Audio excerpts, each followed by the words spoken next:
ल है फेरि म आइपुगेँ है दाउनेमा। यति बेला म दाउनेको यो सबैभन्दा एकदम पहिरोग्रस्त ठाउँमा आइपुगेँ है। पहिरोग्रस्त ठाउँमा यसरी गाडीहरू आइरहेछन्। यति मात्र ठाउँ अहिले गाह्रो ठाउँ हो, यति बन्दैछ। अनि उतापट्टि आरसीसी बनिसकेको छ है। आरसीसी 1 लाइनको आरसीसी चाहिँ बनिसकेको छ र यो लाइनमा यहाँ आरसीसी बन्न बाँकी छ।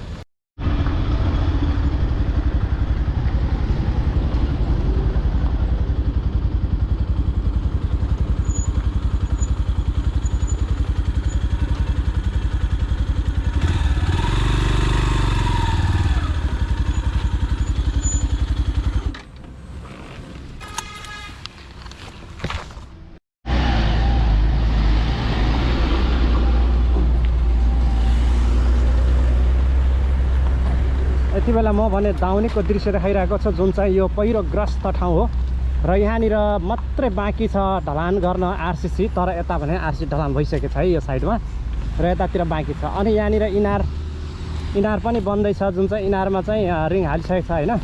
योभन्दा पहिलो अघिल्लो भिडियो मैले देखाएको थिएँ, यहाँ खन्दै गरेको। यहाँ अगाडि चाहिँ 5वटा इनार छ, यतापट्टि 5वटा इनार चाहिँ हालिसकेको छ होइन। उतापट्टि चाहिँ आरसीसी ढलान भइसकेको छ। अब यहाँनिर बाँकी छ, यति हो बाँकी। अबको बाँकी भनेको यति नै हो, बाँकी बन्न बाँकी यति नै हो। अब बन्न बाँकी यति नै हो। अनि जाम पनि लाग्ने ठाउँ यति नै हो।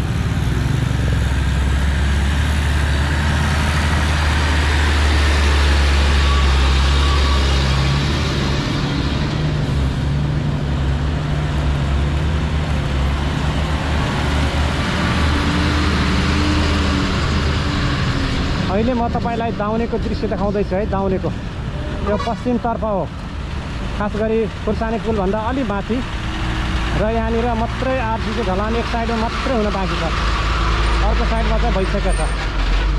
र यहाँनिर यति गाह्रो, अहिले त्यो गाह्रोलाई पनि अब सजिलो बनाउँदैछ।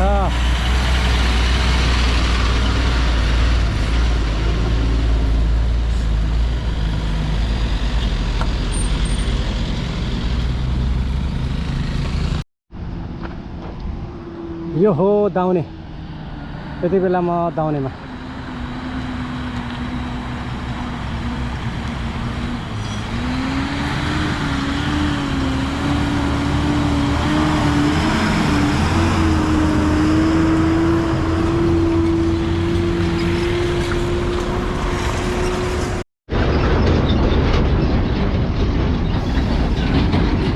यहाँनिर म इनार देखाउँछु, इनार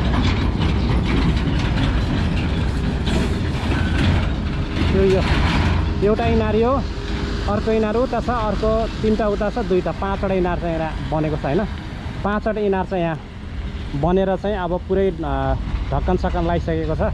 र खास गरी यो पहिरो एकदम हेर्नुहोस् त, माथि पहिरो ग्रस्त क्षेत्र पहिरो गएको होइन बर्खायाममा। र यो पहिरोको पानी चाहिँ सरर यहाँ आएर यहाँबाट चाहिँ यहाँको पानी चाहिँ अन्डर पास गरेर उतातिर बगाउने भन्ने कुरा हो होइन।